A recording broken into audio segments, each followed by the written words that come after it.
ಇಷ್ಟೆಲ್ಲ ಆದ ನಂತರ ಈಗ ನಾಳೆ ವಿಶೇಷವಾಗಿರುವಂಥ ಕ್ಯಾಬಿನೆಟನ್ನು ಈಗ ಇಟ್ಕೊಂಡಿದ್ದಾರಂತೆ. ಸ್ಪೆಷಲ್ ಕ್ಯಾಬಿನೆಟ್ ನಾಳೆಗೆ. ಅಲ್ಲಿ ಎಲ್ಲವೂ ಕೂಡ ನಿರ್ಧಾರ ಆಗುತ್ತೆ ಅಂತೆ. ನಿರ್ಧಾರ ಮಾಡ್ತಾರಾ, ಜಾರಿಗೆ ತರ್ತಾರಾ, ಅಥವಾ ಸದ್ಯಕ್ಕೆ ಬೇಡ ಮುಂದೆ ನೋಡೋಣ ಅಂತ ಹೇಳ್ತಾರಾ, ಅಥವಾ ಇದನ್ನು ಮತ್ತೊಂದು ಬಾರಿ ಸಮೀಕ್ಷೆಯನ್ನು ಮಾಡೋಕ್ಕೆ ಮುಂದಾಗ್ತಾರಾ? ಯಾರ ಕಡೆಗೆ ಮಾಡಿಸ್ತಾರೆ ಅನ್ನೋದು ಇಂಪಾರ್ಟೆಂಟ್ ಆಗುತ್ತೆ. ನಿಮಗೇನಾದರೂ ಅನಿಸುತ್ತಾ, ನಿಮ್ಮ ಮನೆಗೆ ಯಾರಾದರೂ ಬಂದು ಈ ರೀತಿಯಾಗಿ ಸಮೀಕ್ಷೆಯನ್ನು ಮಾಡಿ ಹೋಗಿದ್ರು, ಯಾರಾದರೂ ಕೇಳಿದ್ರು ಅಂತ ಯಾವತ್ತಾದರೂ ಇತ್ತ? ಯಾರಾದರೂ ಬಂದಿದ್ರಾ? ನಮಗಂತೂ ಯಾರೂ ಬಂದಿರಲಿಲ್ಲಪ್ಪ. ಕಾಂಗ್ರೆಸ್ನಲ್ಲಿ ಈಗ ಜಾತಿ ಗಣತಿ ದಂಗಲ್ ಈಗ ಆರಂಭವಾಗಿದೆ. ರಾಜ್ಯದಲ್ಲಿ ದಂಗಲ್ ಬೇರೆ, ಕಾಂಗ್ರೆಸ್ನಲ್ಲೇ ಈಗ ದಂಗಲ್ ಶುರುವಾಗಿದೆ. ನಾಳೆ ವಿಶೇಷ ಕ್ಯಾಬಿನೆಟ್ನ ಮೀಟಿಂಗನ್ನು ಕರೆದಿದ್ದಾರೆ. ಅಲ್ಲಿ ನಿರ್ಣಯವನ್ನು ಮಾಡ್ತಾರಂತೆ. ಇದಕ್ಕೂ ಮುಂಚಿತವಾಗಿಯೇ ಉಪಮುಖ್ಯಮಂತ್ರಿಗಳು ಒಕ್ಕಲಿಗ ಸಮುದಾಯದ ಸಭೆಯನ್ನು ಕೂಡ ಮಾಡಿ ಅವರ ನಾಯಕರೆಲ್ಲ ಕರೆಸ್ಕೊಂಡು ನಿರ್ಧಾರವನ್ನು ಮಾಡಿದಾರಂತೆ. ಭಿನ್ನ ರಾಗ ಸ್ಫೋಟ ಆಗುತ್ತಾ ಕ್ಯಾಬಿನೆಟ್ನಲ್ಲಿ ಅಂತೇಳಿ 100% ಆಚೆ ಮಾತಾಡ್ತಾ ಇರೋದು ಕಾಂಗ್ರೆಸ್ನ ಲಿಂಗಾಯತ ಸಮುದಾಯದ ನಾಯಕರು, ಒಕ್ಕಲಿಗ ಸಮುದಾಯದ ನಾಯಕರು. CM ಸಿದ್ದರಾಮಯ್ಯ ಬಳಿ ಇದೆಯಂತೆ 5 ಆಯ್ಕೆ. ಏನದು 5 ಆಯ್ಕೆ? ಬಹಳ ಮುಖ್ಯವಾಗಿ ಈ 5 ಆಯ್ಕೆಗಳಲ್ಲೇ ಒಂದನ್ನು ಆಯ್ಕೆ ಮಾಡ್ತಾರಾ, ಅಥವಾ ಇದನ್ನು ಬಿಟ್ಟು ಬೇರೆ ಏನಾದರೂ ಹೋಗ್ತಾರಾ? ಯಾರಿಗೂ ಕೂಡ ಅನ್ಯಾಯ ಆಗಲ್ಲ ಅಂತ ಮುಖ್ಯಮಂತ್ರಿಗಳು ಸ್ಪಷ್ಟನೆಯನ್ನು ಕೊಡ್ತಾ ಇದ್ದಾರೆ. ಜಾರಿಗೆ ತರದೇ ಇದ್ದರೆ ಅನ್ಯಾಯ ಆಗಲ್ಲ, ಜಾರಿಗೆ ತಂದರೆ ಅನ್ಯಾಯನೇ ಆಗುತ್ತೆ. ಇದು ಜಾತಿ ಗಣತಿ ಅಲ್ಲ, ಸಮೀಕ್ಷೆ ಅಂತ ಮುಖ್ಯಮಂತ್ರಿಗಳು ಪುನರುಚ್ಚಾರವನ್ನು ಮಾಡಿದ್ದಾರೆ. ಸಮೀಕ್ಷೆ ಆದರೆ ಇದರಲ್ಲಿ ನಂಬರ್ಸ್ಗಳು ಹೇಗೆ ಕಡಿಮೆ ಕಾಣಿಸುತ್ತೆ ಸರ್? ಯಾಕೆ ಜಾತಿಗಳನ್ನು ಒಡೆದು ತೋರಿಸಿದಿರಿ ಸರ್? ಯಾಕೆ ಹೆಚ್ಚಿನ ಜಾತಿಗಳನ್ನು, ಒಳಜಾತಿಗಳನ್ನು ತೋರಿಸಿದಿರಿ ಸರ್? ಆತುರ ಬೇಡ, ಅವಸರ ಬೇಕೇ ಅಂತ ಕೆಲ ಸಚಿವರ ಅಭಿಪ್ರಾಯ. ನಿಮಗೇನಾಗಬೇಕಾಗಿದೆ ಸರ್? ಆಯಾ ಸಮುದಾಯಗಳ ಪರಿಸ್ಥಿತಿಗಳು ಏನು ಸರ್? ಅವಕ್ಕೆ ಸಿಗಬೇಕಾಗಿರುವಂತಹ ಮಾನ್ಯತೆಗಳಿಗೆ ಏನಾಗುತ್ತೆ ನೀವು ಈ ಥರ ಮಾಡಿಬಿಟ್ರೆ? ಸ್ಟೋರಿ ನೋಡಿ. ಕಾಂಗ್ರೆಸ್ನಲ್ಲಿ ಜಾತಿ ಗಣತಿ ದಂಗಲ್. ಮುಖ್ಯಮಂತ್ರಿಗಳ ಬಳಿ ಇದೆ 5 ಆಯ್ಕೆ. ಕ್ಯಾಬಿನೆಟ್ನಲ್ಲಿ ಭಿನ್ನ ರಾಗ ಸ್ಫೋಟ ಆಗುತ್ತಾ? ರಾಜ್ಯ ಕಾಂಗ್ರೆಸ್ನಲ್ಲಿ ಜಾತಿ ಗಣತಿ ಜ್ವಾಲೆ ಸ್ಫೋಟಗೊಂಡಿದ್ದು ನಾಳಿನ ವಿಶೇಷ ಕ್ಯಾಬಿನೆಟ್ನಲ್ಲಿ ಕ್ಲೈಮ್ಯಾಕ್ಸ್ ಇದೆ. ಜಾತಿ ಗಣತಿ ವರದಿ ವಿಚಾರದಲ್ಲಿ ಮುಖ್ಯಮಂತ್ರಿ ಸಿದ್ದರಾಮಯ್ಯ ಬಳಿ 5 ಆಯ್ಕೆಗಳು ಇದೆಯಂತೆ. ಬೀಸುವ ದೊಣ್ಣೆಯಿಂದ ಪಾರಾಗುವ ತಂತ್ರ. ಸಿಎಂ ಬಳಿ ಒಂದೇ ಮಂತ್ರ. ಲಿಂಗಾಯತ ಒಕ್ಕಲಿಗ ಸಮುದಾಯದ 14 ಸಚಿವರಿಗೆ ಅಗ್ನಿ ಪರೀಕ್ಷೆ ಎದುರಾಗಿದ್ದು ಜಾತಿ ಗಣತಿ ವರದಿ ಜಾರಿ ವಿಚಾರದಲ್ಲಿ ಎಚ್ಚರಿಕೆ ಹೆಜ್ಜೆ ಇಡಲು ಸಿಎಂ ಮುಂದಾಗಿದ್ದಾರೆ ಎನ್ನಲಾಗಿದೆ. ಸಿಎಂ ಮುಂದಿರುವ ಆಯ್ಕೆ 1, ಜಾತಿ ಗಣತಿ ವರದಿಯನ್ನು ಅಧಿಕೃತ ಬಿಡುಗಡೆ ಮಾಡುವುದು. ವರದಿ ಶಿಫಾರಸುಗಳನ್ನು ಜಾರಿಗೆ ತರಲು ಸಮಿತಿ ರಚಿಸುವುದು. ಸಿಎಂ ಮುಂದಿರುವ ಆಯ್ಕೆ 2, ಹೈಕಮಾಂಡ್ ಬಳಿ ಚರ್ಚಿಸುವ ತನಕ ಮುಂದೂಡುವುದು. ಜಾತಿ ಗಣತಿ ವರದಿ ಅಧಿಕೃತ ಬಿಡುಗಡೆ ಮಾಡದಿರುವುದು. ಸಿಎಂ ಮುಂದಿರುವ ಆಯ್ಕೆ 3, ಅಧ್ಯಯನಕ್ಕೆ ತಜ್ಞರ ಸಮಿತಿ ರಚನೆ ಮಾಡುವುದು. ತಜ್ಞರ ವರದಿಗೆ 6 ತಿಂಗಳು ಅಥವಾ ವರ್ಷಗಳ ಕಾಲ ಸಮಯ. ಸಿಎಂ ಮುಂದಿರುವ ಆಯ್ಕೆ 4, ಸಚಿವ ಸಂಪುಟ ಉಪಸಮಿತಿ ರಚನೆ ಮಾಡುವುದು. ಒಂದಷ್ಟು ತಿಂಗಳು ಜಾತಿ ಗಣತಿ ವಿಚಾರದಲ್ಲಿ ಸುಮ್ಮನಿರುವುದು. ಸಿಎಂ ಮುಂದಿರುವ ಆಯ್ಕೆ 5, ವಿಶೇಷ ಅಧಿವೇಶನ ಕರೆಯುವುದು. ಅಧಿವೇಶನದಲ್ಲಿ ಶಾಸಕರ ಮುಂದಿಡುವುದು. ಈ ನಡುವೆ ಮೇ 2ನೇ ವಾರದಲ್ಲಿ ವಿಶೇಷ ಅಧಿವೇಶನ ಕರೆಯಲು ಸಿಎಂ ಮೇಲೆ ಆಪ್ತರು ಒತ್ತಡ ಹೇರಿದ್ದಾರೆ. ಇದನ್ನು ಗಂಭೀರವಾಗಿ ಪರಿಗಣಿಸಿರುವ ಸಿಎಂ ಸಿದ್ದರಾಮಯ್ಯ ನಾಳೆ ಕ್ಯಾಬಿನೆಟ್ನಲ್ಲಿ ಚರ್ಚೆ ನಡೆಸಿ ತೀರ್ಮಾನ ಕೈಗೊಳ್ಳುವ ಸಾಧ್ಯತೆ ಇದೆ. ರಾಜ್ಯದಲ್ಲಿ ಜಾತಿ ಜ್ವಾಲೆ ಜೋರಾಗಿದೆ. ಜಾತಿ ಗಣತಿ ವರದಿ ಮಂಡನೆಯಾದ ಬಳಿಕ ಆ ವರದಿಯನ್ನು ಜಾರಿಗೆ ತರ್ತಾರಾ ಮತ್ತು ಆ ವರದಿಯನ್ನು ಏನು ಮಾಡ್ತಾರೆ ಅನ್ನೋದ್ರ ಬಗ್ಗೆ ಸಾಕಷ್ಟು ಕುತೂಹಲ ಇರ್ತಕ್ಕಂಥದ್ದು. ಈ ನಡುವೆ ಪ್ರಬಲವಾಗಿ ಲಿಂಗಾಯತ ಸಮುದಾಯ ಮತ್ತು ಒಕ್ಕಲಿಗ ಸಮುದಾಯದಿಂದ ವಿರೋಧ ವ್ಯಕ್ತ ಆಗ್ತಾ ಇದೆ. ಆ ಕಾರಣಕ್ಕೋಸ್ಕರವಾಗಿ ಸಿದ್ದರಾಮಯ್ಯ ಕ್ಯಾಬಿನೆಟ್ನಲ್ಲಿ ಸುಮಾರು 14 ಸಚಿವರು ಲಿಂಗಾಯತ ಮತ್ತು ಒಕ್ಕಲಿಗ ಸಚಿವರಿದ್ದಾರೆ. ಹಾಗಾಗಿ ಅವರ ಅಭಿಪ್ರಾಯವನ್ನು ಗಣನೆಗೆ ತೆಗೆದುಕೊಳ್ಳದೆ ಮುಖ್ಯಮಂತ್ರಿ ಸಿದ್ದರಾಮಯ್ಯ ಅವರು ಯಾವುದೇ ಕಾರಣಕ್ಕೂ ಕೂಡ ಹೆಜ್ಜೆ ಇಡೋದಿಲ್ಲ ಅನ್ನೋದ್ರ ಬಗ್ಗೆ ಕೂಡ ಸಾಕಷ್ಟು ಚರ್ಚೆ ಆಗ್ತಾ ಇದೆ. ಹಾಗಾಗಿ ಸಿಎಂ ಬಳಿ ಪ್ರಮುಖವಾಗಿ 5 ಆಯ್ಕೆಗಳಿವೆ. ಅಂದರೆ ಎಲ್ಲ ಒಂದು ಕಡೆ ಬೀಸೋ ದೊಣ್ಣೆಯಿಂದ ತಪ್ಪಿಸಿಕೊಳ್ಳುವಂಥ ಒಂದೇ ಒಂದು ತಂತ್ರ ಮಂತ್ರ ಸಿದ್ದರಾಮಯ್ಯ ಅವರ ಬಳಿ ಇರ್ತಕ್ಕಂಥದ್ದು. ಆ ಕಾರಣಕ್ಕೋಸ್ಕರವಾಗಿ ಎಲ್ಲ ಒಂದು ಕಡೆ ವಿಶೇಷ ಅಧಿವೇಶನವನ್ನು ಮೇ 2ನೇ ವಾರದಲ್ಲಿ ಕರಿಬೇಕು ಅಂತಲೂ ಕೂಡ ಕೆಲ ಶಾಸಕರು ಒತ್ತಾಯಿಸಿದ್ದಾರೆ. ಹಾಗಾಗಿ ಅದನ್ನೇನಾದರೂ ಪರಿಗಣನೆ ತೆಗೆದುಕೊಂಡ್ರೆ ನಾಳಿನ ಸಚಿವ ಸಂಪುಟ ಸಭೆಯಲ್ಲಿ ಆ ಒಂದು ತೀರ್ಮಾನವನ್ನು ತೆಗೆದುಕೊಳ್ಳುವಂಥ ಸಾಧ್ಯತೆಯೂ ಕೂಡ ಇದೆ.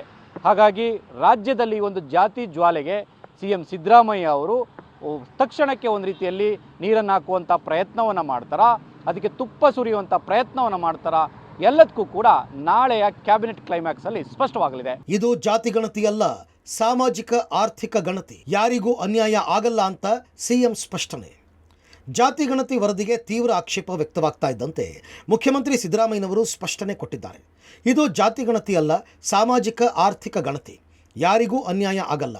ಸಚಿವ ಸಂಪುಟ ಸಭೆಯಲ್ಲಿ ಸುದೀರ್ಘ ಚರ್ಚೆ ನಡೆಸಿ ನಿರ್ಧಾರ ಕೈಗೊಳ್ಳೋದಾಗಿ ಸಿಎಂ ಸ್ಪಷ್ಟೀಕರಣ ಕೊಟ್ಟಿದ್ದಾರೆ. ನಾಳೆ ಮೀಟಿಂಗ್ ಕರೆದಿದ್ದೀವಿ, ಕ್ಯಾಬಿನೆಟ್ನಲ್ಲಿ ನಾಳೆ ಚರ್ಚೆ ಮಾಡ್ತೀವಿ. ಅದಕ್ಕೆ ಎಲ್ಲ ಮಿನಿಸ್ಟ್ರಿಗಳಿಗೂ ಕೂಡ ನಾಳೆ ಇದೊಂದೇ ಸಬ್ಜೆಕ್ಟ್ ಇಟ್ಕೊಂಡಿದ್ದೀವಿ. ಜಾತಿ ಆ ಜಾತಿ ಗಣತಿ ಎಲ್ಲ ನಿಜ ಹೇಳಬೇಕು ಅಂದರೆ ಸೋಷಿಯೋ ಎಕನಾಮಿಕ್ ಸರ್ವೆ ಅದನ್ನ ಇಟ್ಕೊಂಡಿದ್ದೀವಿ. ನಾಳೆ ಚರ್ಚೆ ಮಾಡಿ ವಿಲ್ ಟೇಕ್ ಎ ಡಿಸಿಷನ್. ನೋಡಪ್ಪ, ಇದು ಸೋಷಿಯೋ ಎಕನಾಮಿಕ್ ಸರ್ವೆ, ಯಾರಿಗೂ ಅನ್ಯಾಯ ಆಗಲ್ಲ, ಅನ್ಯಾಯ ಆಗಲಿಕ್ಕೆ ನಾವು ಬಿಡಲ್ಲ. ಜಾತಿ ಗಣತಿ ವಿರುದ್ಧ ರಾಜ್ಯದಲ್ಲಿ ಅಸಮಾಧಾನ ಹೊಗೆಯಾಡ್ತಾ ಇದೆ. ಆದರೆ ಕೆಲ ಕಾಂಗ್ರೆಸ್ ನಾಯಕರು ಮಾತ್ರ ಜಾತಿ ಗಣತಿ ಬಗ್ಗೆ ಸಮರ್ಥನೆಗೆ ಇಳಿದಿದ್ದಾರೆ. ನಾಳೆ ಕ್ಯಾಬಿನೆಟ್ನಲ್ಲಿ ನಾವು ನಮ್ಮ ಅಭಿಪ್ರಾಯವನ್ನು ಹೇಳುತ್ತೇವೆ, ಕ್ಯಾಬಿನೆಟ್ನಲ್ಲಿ ಪರಿಷ್ಕರಣೆ ಆಗುತ್ತೆ, ಅವಸರ ಬೇಡ, ನಾವು ಜಾಸ್ತಿ ನೀವು ಜಾಸ್ತಿ ಅನ್ನೋ ಪ್ರಶ್ನೆ ಅಲ್ಲ ಅಂತ ಸಚಿವರು ಹೇಳಿದ್ದಾರೆ.